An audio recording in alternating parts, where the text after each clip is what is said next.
All right, my little digital barters. Today, we are going to be setting up our document for our tessellated scarf images. If you have no idea what I'm talking about, just follow along. I'm going to show you a whole bunch of examples, and that should clarify exactly what it is that you need to know for our new project. So, every year, I have students create a tessellated image by only filling 1/8 of a slice of a document with a whole bunch of images all related to one theme. Once they have done that, we can then take that slice and flip it around multiple times to create a very cool tessellation. So know that these students that did these didn't create this entire image, but rather created 1/8, and then we flipped it. Also notice that they have very clear themes. The one on the left is actually hand-drawn with a very small brush doing this cool patterned way of line making. The one on the right-hand side is actually done using all pictures of gems. I'm going to also be showing you bad examples along with good examples, but let's start with all the good examples first. So these are all beautiful and wonderful. As you can tell, some people choose to just use lines and shapes and beautiful gradients, while other people choose to go a little bit more image-based. So on the bottom right-hand side here, you can see a very 80s theme scarf, which I think is really fun. Remember, when you pick a theme, that you do not want to pick something so vague and open-ended that people look at it and wonder what it is. But you also don't want to pick something so specific that you're limited in what you can actually put in the piece. So this one on the top left-hand side is actually album covers from a particular artist. Once again, abstract pieces are totally fine as well. This other one has cupcakes. This one is all insects. And then this one over here is all presidents. And so on and so forth. And here's even more examples. And even more examples. I really like the one on the top right-hand side here. It's all Stanley Kubrick movies. So let's get into more individual ones and really look at them. This one is shoe themed, which I like because it's not obvious that these are shoes. I want for you to reach that level of complexity in your slice that at some point it becomes a stranger, more abstract type thing.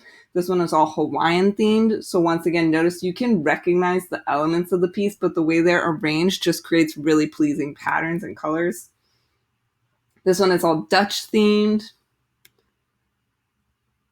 This one is Coco Chanel, which brings me to my first highly suggested limitation. Do not use copyrighted images or logos.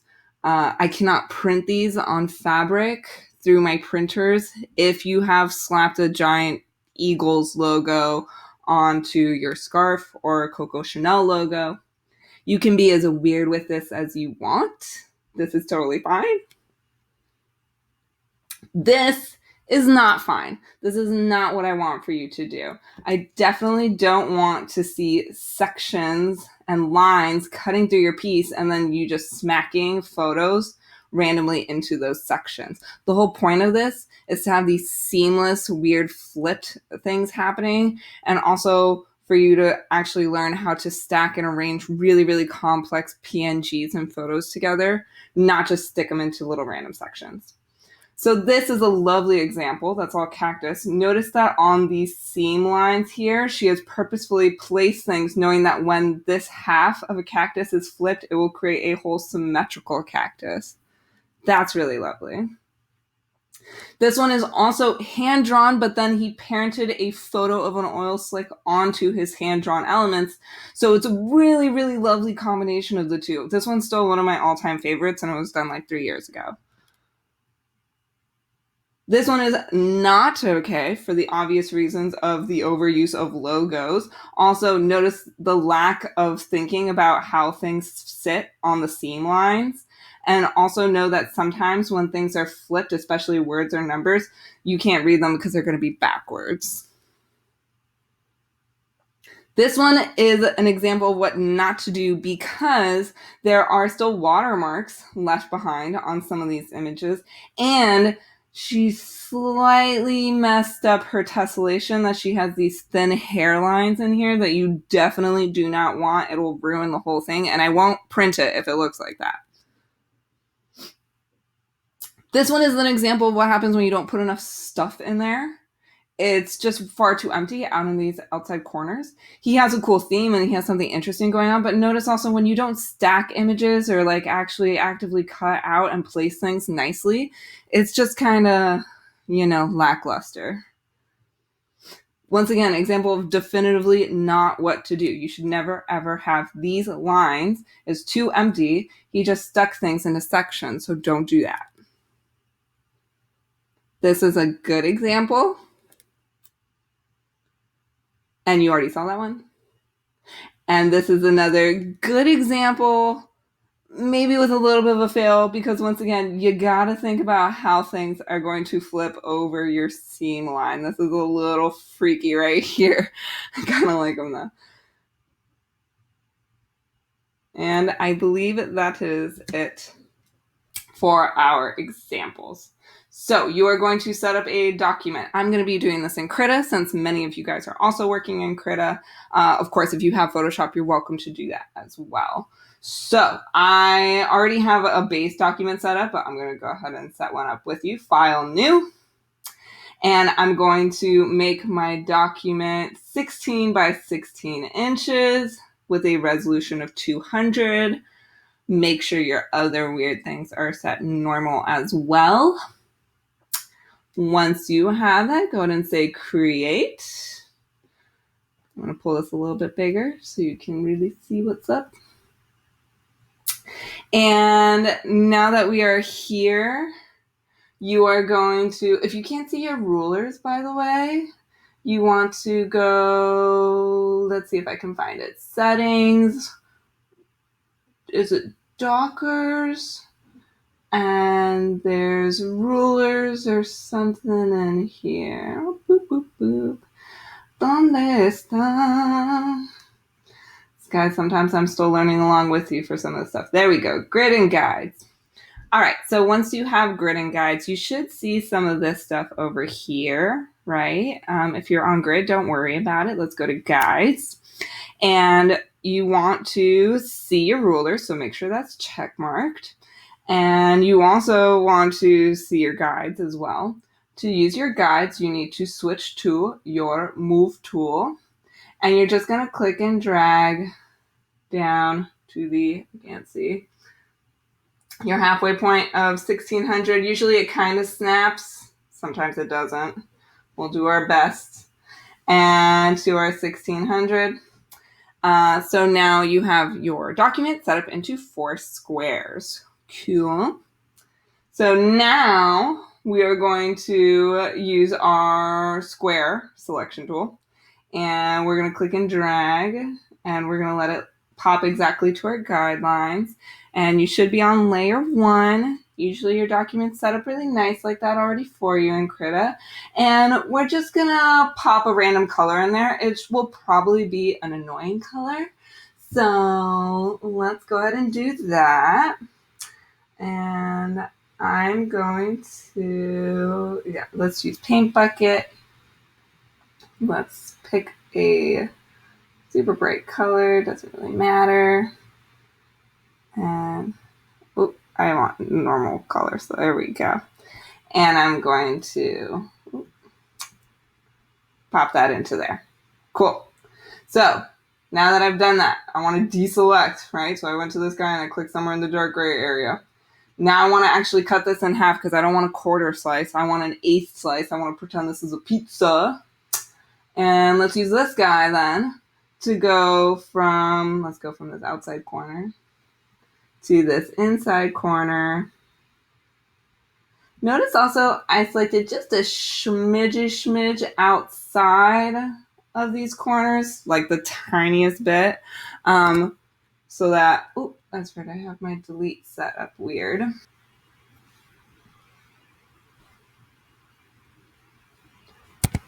There we go. All right, I'll need to use my eraser to get rid of that. And once again, click somewhere in the dark gray over here to deselect. I have a little weird annoying hairline, so that kind of stinks. So let's uncheck mark some of these.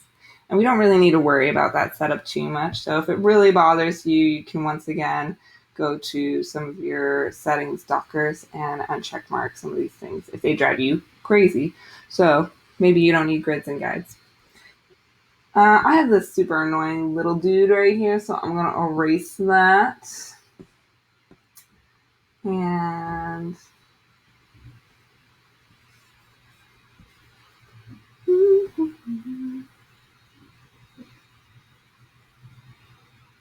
now that I have this, I'm really just using this as a guideline to know where I'm going to stick things in here.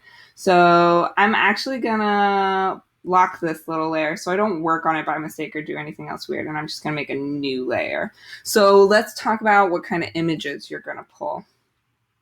And let's see.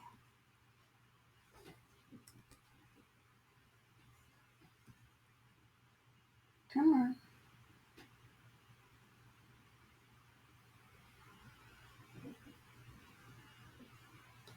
Okay, so let's say that for my theme, I have chosen to pick a city that I have visited. So I've been to Aix-en-Provence in France, and it was so beautiful and I loved it a lot. So I've decided that this is what I want to do for my scarf, right?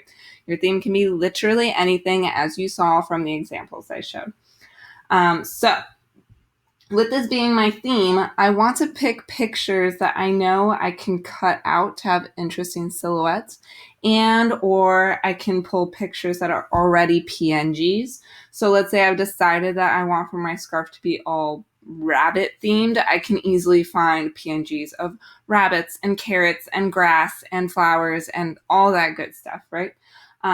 For city themed ones, I'm looking specifically for photos that have nice silhouettes. So if I really like this building, I can cut it out from the skyline, right? Another quick reminder as well is when you are pulling pictures offline, you want to click and drag this to the desktop, not this to the desktop. This is a small preview image that won't be very high res, whereas this one, when I double click on it, it's on my other desktop. It's a decent resolution. Cool. The other thing as well, quick reminder, is it tells you how large the image is here, right, with these numbers. So if you find something over 1,000, beautiful. If you find something under like 300, not beautiful. So do the best you can. Once again, I think this would be lovely. I'm just picking some random stuff for you guys. Also, pull from your experiences. So let's say that you've also been to Aix-en-Provence and you're like, ooh, I really like the street markets with all the fresh fruit. Then go ahead and look up images of fresh fruit. Let's say you're like, oh, but I really like the ocean front, or I think it'd be really cool to cut this guy out of this image.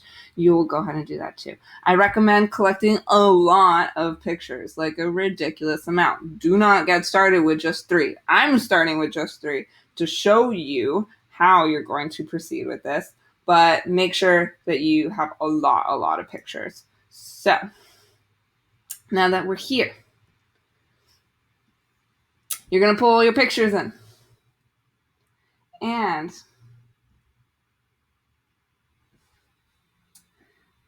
I recommend zooming in and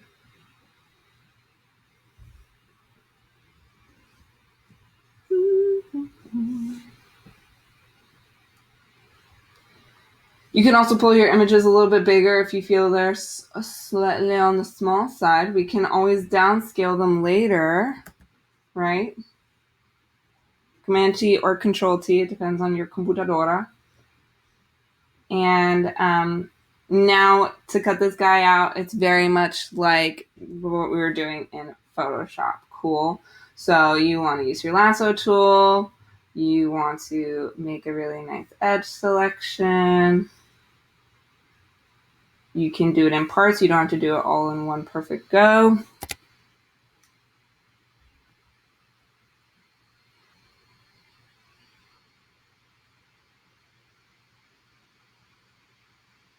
Maybe we're going to keep that edge in up there. I'm not sure.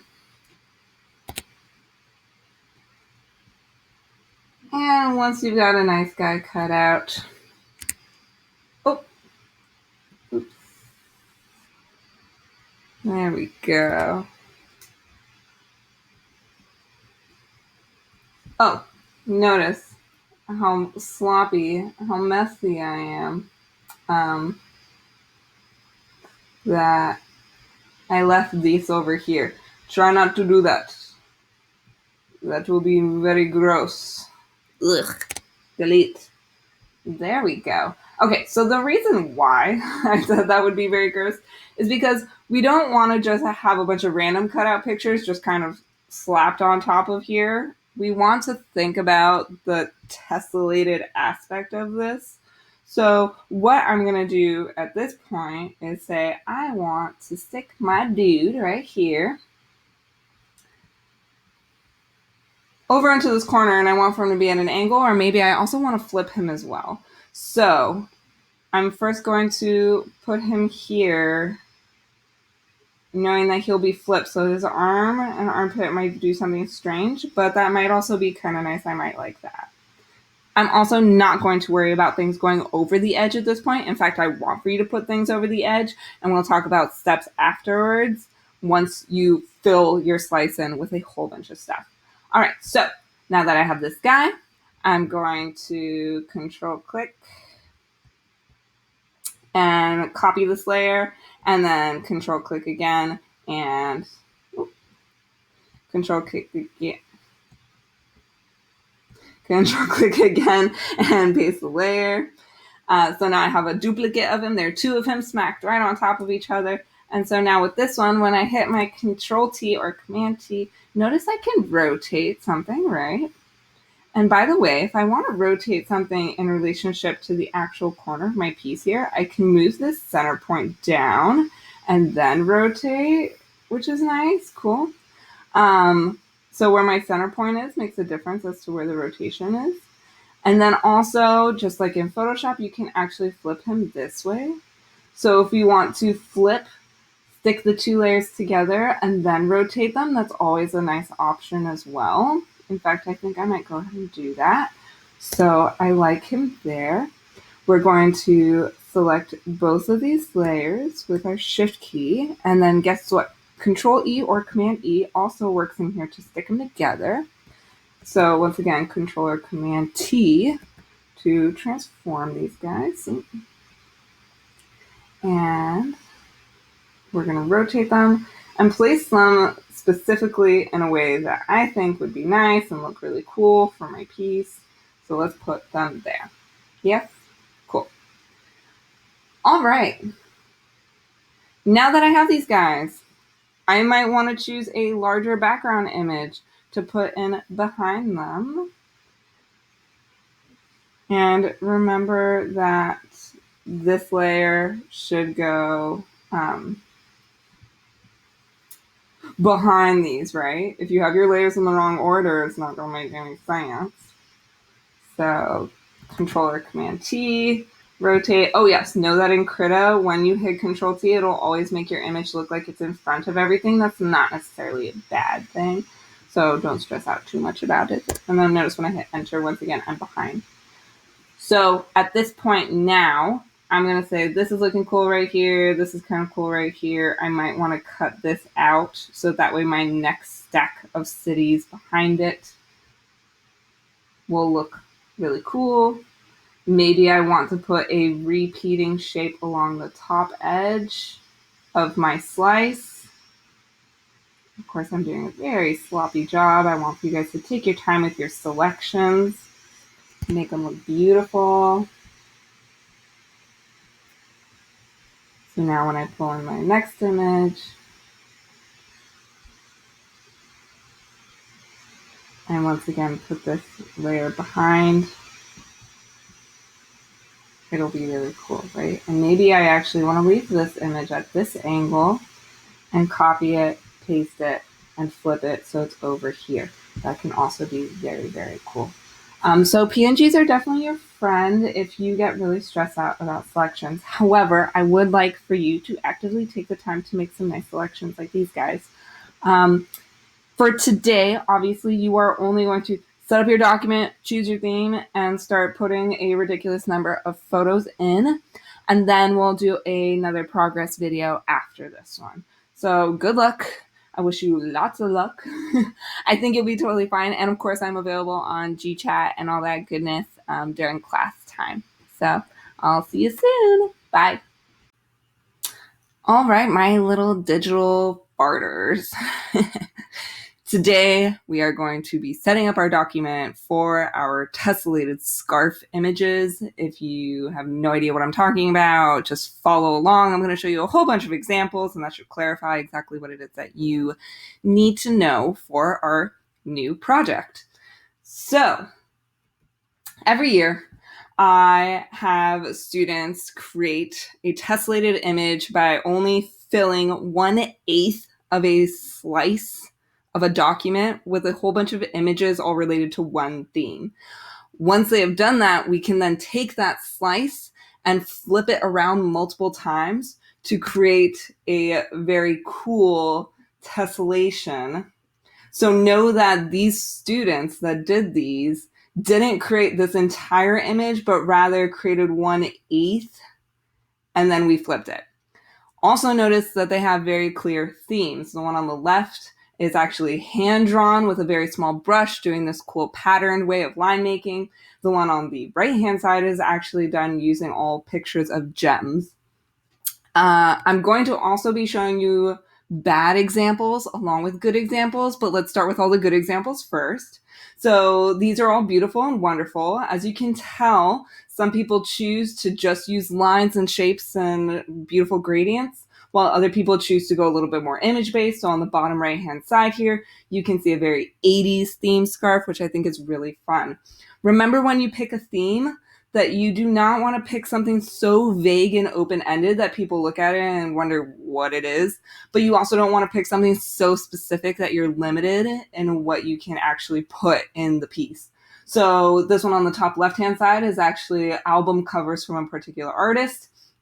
Once again, abstract pieces are totally fine as well. This other one has cupcakes. This one is all insects. And then this one over here is all presidents. And so on and so forth.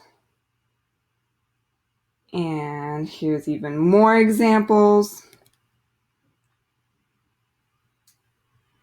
And even more examples. I really like the one on the top right-hand side here. It's all Stanley Kubrick movies. So let's get into more individual ones and really look at them. This one is shoe themed, which I like because it's not obvious that these are shoes. I want for you to reach that level of complexity in your slice that at some point it becomes a stranger, more abstract type thing. This one is all Hawaiian themed. So once again, notice you can recognize the elements of the piece, but the way they're arranged just creates really pleasing patterns and colors. This one is all Dutch themed. This one is Coco Chanel, which brings me to my first highly suggested limitation. Do not use copyrighted images or logos. I cannot print these on fabric through my printers if you have slapped a giant Eagles logo onto your scarf or a Coco Chanel logo. You can be as weird with this as you want. This is totally fine. This is not fine. This is not what I want for you to do. I definitely don't want to see sections and lines cutting through your piece and then you just smacking photos randomly into those sections. The whole point of this is to have these seamless, weird flipped things happening, and also for you to actually learn how to stack and arrange really, really complex PNGs and photos together, not just stick them into little random sections. So this is a lovely example. That's all cactus. Notice that on these seam lines here, she has purposefully placed things knowing that when this half of a cactus is flipped, it will create a whole symmetrical cactus. That's really lovely. This one is also hand-drawn, but then he parented a photo of an oil slick onto his hand-drawn elements. So it's a really, really lovely combination of the two. This one's still one of my all-time favorites, and it was done like 3 years ago. This one is not okay for the obvious reasons of the overuse of logos. Also, notice the lack of thinking about how things sit on the seam lines. And also know that sometimes when things are flipped, especially words or numbers, you can't read them because they're going to be backwards. This one is an example of what not to do because there are still watermarks left behind on some of these images, and she slightly messed up her tessellation, that she has these thin hairlines in here that you definitely do not want. It will ruin the whole thing, and I won't print it if it looks like that. This one is an example of what happens when you don't put enough stuff in there. It's just far too empty out in these outside corners. He has a cool theme and he has something interesting going on, but notice also when you don't stack images or like actually actively cut out and place things nicely, it's just kind of, lackluster. Once again, example of definitively not what to do. You should never ever have these lines as too empty. He just stuck things into sections, so don't do that. This is a good example. And you already saw that one. And this is another good example, maybe with a little bit of a fail, because once again, you gotta think about how things are going to flip over your seam line. This is a little freaky right here. I kind of like them though. And I believe that is it for our examples. So you are going to set up a document. I'm going to be doing this in Krita since many of you guys are also working in Krita. Of course, if you have Photoshop, you're welcome to do that as well. So I already have a base document set up, but I'm going to go ahead and set one up with you. File, new. And I'm going to make my document 16 by 16 inches with a resolution of 200. Make sure your other weird things are set normal as well. Once you have that, go ahead and say create. I'm going to pull this a little bit bigger so you can really see what's up. And now that we are here, you are going to, if you can't see your rulers, by the way, you want to go, let's see if I can find it. Settings. Is it Dockers? And there's rulers or something in here. Boop, boop, boop. ¿Dónde está? Guys, sometimes I'm still learning along with you for some of the stuff. There we go. Grid and guides. All right. So once you have grid and guides, you should see some of this stuff over here, right? If you're on grid, don't worry about it. Let's go to guides. And you want to see your ruler, so make sure that's check marked. And you also want to see your guides as well. To use your guides, you need to switch to your move tool.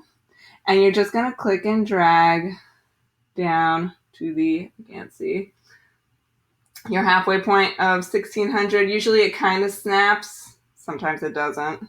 We'll do our best. And to our 1600. So now you have your document set up into 4 squares. Cool. So now we are going to use our square selection tool, and we're going to click and drag, and we're going to let it pop exactly to our guidelines. And you should be on layer 1. Usually your document's set up really nice like that already for you in Krita. And we're just going to pop a random color in there. It will probably be an annoying color. So let's go ahead and do that. And I'm going to, let's use paint bucket. Let's pick a super bright color, doesn't really matter. And I want normal color, so there we go. And I'm going to pop that into there. Cool. So now that I've done that, I want to deselect, right? So I went to this guy and I clicked somewhere in the dark gray area. Now I want to actually cut this in half because I don't want a quarter slice. I want an eighth slice. I want to pretend this is a pizza. And let's use this guy then to go from, let's go from this outside corner to this inside corner. Notice also I selected just a smidge outside of these corners, like the tiniest bit, so that, oh, that's right, I have my delete set up weird.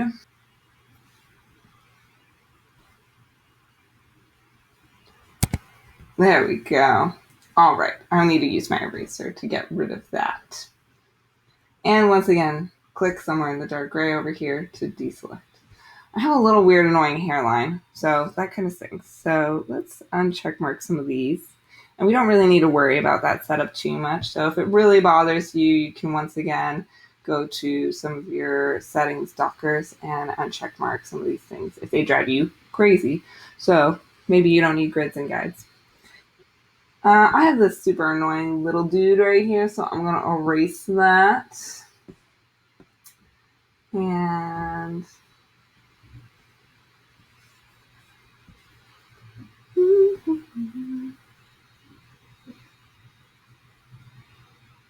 now that I have this, I'm really just using this as a guideline to know where I'm going to stick things in here. So I'm actually going to lock this little layer so I don't work on it by mistake or do anything else weird, and I'm just going to make a new layer. So let's talk about what kind of images you're going to pull. And let's see.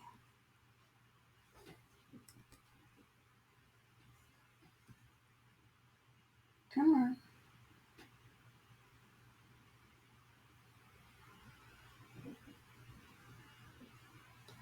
Okay, so let's say that for my theme, I have chosen to pick a city that I have visited. So I've been to Aix-en-Provence in France, and it was so beautiful and I loved it a lot. So I've decided that this is what I want to do for my scarf, right? Your theme can be literally anything, as you saw from the examples I showed. So with this being my theme, I want to pick pictures that I know I can cut out to have interesting silhouettes, and or I can pull pictures that are already PNGs. So let's say I've decided that I want for my scarf to be all rabbit themed. I can easily find PNGs of rabbits and carrots and grass and flowers and all that good stuff, right? For city themed ones, I'm looking specifically for photos that have nice silhouettes. So if I really like this building, I can cut it out from the skyline, right? Another quick reminder as well is when you are pulling pictures offline, you want to click and drag this to the desktop, not this to the desktop. This is a small preview image that won't be very high res, whereas this one, when I double click on it, it's on my other desktop. It's a decent resolution. Cool. The other thing as well, quick reminder, is it tells you how large the image is here, right, with these numbers. So if you find something over 1,000, beautiful. If you find something under like 300, not beautiful. So do the best you can. Once again, I think this would be lovely. I'm just picking some random stuff for you guys. Also, pull from your experiences. So let's say that you've also been to Aix-en-Provence and you're like, ooh, I really like the street markets with all the fresh fruit. Then go ahead and look up images of fresh fruit. Let's say you're like, oh, but I really like the ocean front, or I think it'd be really cool to cut this guy out of this image. You will go ahead and do that too. I recommend collecting a lot of pictures, like a ridiculous amount. Do not get started with just 3. I'm starting with just 3 to show you how you're going to proceed with this, but make sure that you have a lot of pictures. So now that we're here, you're going to pull your pictures in. And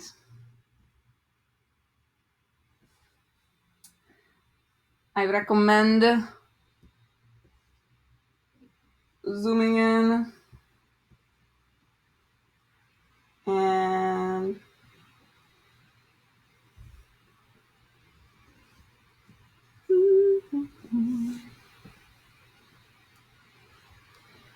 you can also pull your images a little bit bigger if you feel they're slightly on the small side. We can always downscale them later, right? Command T or Control T, it depends on your computadora. And now to cut this guy out, it's very much like what we were doing in Photoshop. Cool.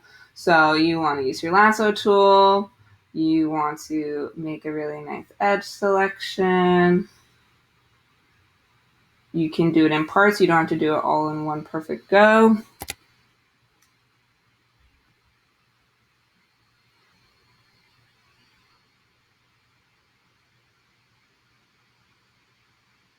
Maybe we're going to keep that edge in up there. I'm not sure. And once you've got a nice guy cut out, oh, oops. There we go. Oh, notice how sloppy, how messy I am. That I left these over here. Try not to do that. That will be very gross. Ugh. Delete. There we go. Okay, so the reason why I said that would be very gross is because we don't want to just have a bunch of random cutout pictures just kind of slapped on top of here. We want to think about the tessellated aspect of this. So what I'm going to do at this point is say, I want to stick my dude right here over into this corner, and I want for him to be at an angle, or maybe I also want to flip him as well. So I'm first going to put him here, knowing that he'll be flipped. So his arm and armpit might do something strange, but that might also be kind of nice. I might like that. I'm also not going to worry about things going over the edge at this point. In fact, I want for you to put things over the edge, and we'll talk about steps afterwards once you fill your slice in with a whole bunch of stuff. All right, so now that I have this guy, I'm going to Control click and copy this layer, and then Control click again and Control click again. Control click again and paste the layer. So now I have a duplicate of him. There are two of him smacked right on top of each other. And so now with this one, when I hit my Control T or Command T, notice I can rotate something, right? And by the way, if I want to rotate something in relationship to the actual corner of my piece here, I can move this center point down and then rotate, which is nice, cool. So where my center point is makes a difference as to where the rotation is. And then also, just like in Photoshop, you can actually flip him this way.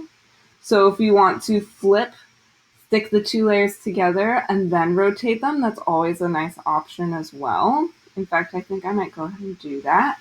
So I like him there. We're going to select both of these layers with our Shift key. And then guess what? Control E or Command E also works in here to stick them together.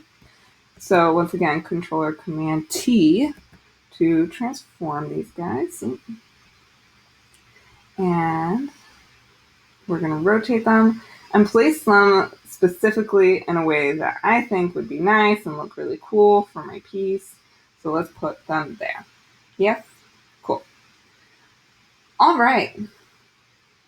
Now that I have these guys, I might want to choose a larger background image to put in behind them. And remember that this layer should go behind these, right? If you have your layers in the wrong order, it's not going to make any sense. So Control or Command T, rotate. Oh yes, know that in Krita, when you hit Control T, it'll always make your image look like it's in front of everything. That's not necessarily a bad thing. So don't stress out too much about it. And then notice when I hit Enter, once again, I'm behind. So at this point now, I'm going to say this is looking cool right here. This is kind of cool right here. I might want to cut this out so that way my next stack of cities behind it will look really cool. Maybe I want to put a repeating shape along the top edge of my slice. Of course, I'm doing a very sloppy job. I want you guys to take your time with your selections, make them look beautiful. So now when I pull in my next image, and once again put this layer behind, it'll be really cool, right? And maybe I actually want to leave this image at this angle and copy it, paste it, and flip it so it's over here. That can also be very, very cool.